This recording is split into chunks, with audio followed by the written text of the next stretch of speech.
in order to make the correct size box, we need to measure out a template.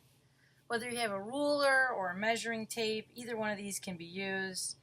Measuring tapes start right on the edge, whereas rulers sometimes have an extra spot if they're plastic in case they get a little beat up.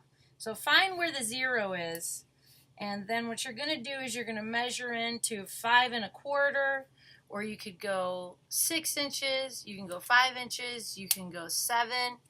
And as I look at a ruler, you're going to notice that if we start at the 1 inch, the next longest line is half of that, so that's a 1/2 inch. The next longest line is half of that, so those are 1/4 inches. And the next longest line is half of that, that's 1/8. And the next longest line after that is 1/16. So I'm going to be doing 5 1/4. If I were to look at a ruler, I would be able to figure out that this was 5 inches, the longest line.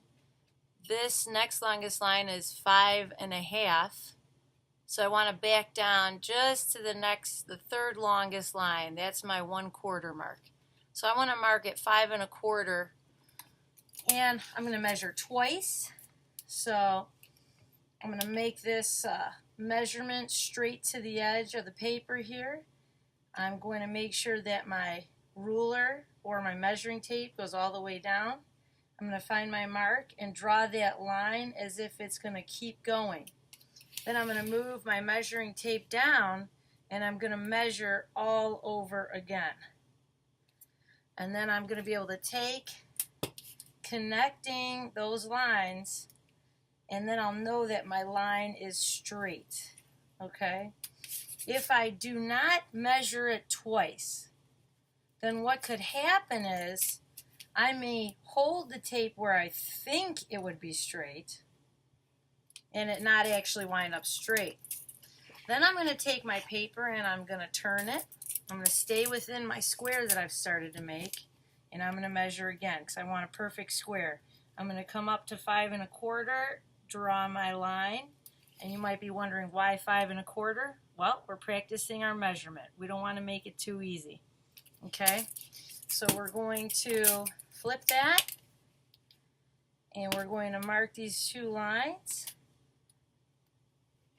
I usually like to hold down the ruler pretty tight with one hand and mark with the other. If you have trouble with this, please see me or your teacher. For most of you, it's probably a good idea to have your teacher check your measurement. And once you've gotten the okay, you can go ahead and cut this out. The next step would be to make sure that you get a good grade on this after you show it to your teacher. Then you can begin to follow through on the next parts of the videos. Notice that I'm cutting as close to the line as I can. It's okay if you could see just a touch of that line left over, but it should be right on it or right next to it, and that should work for you.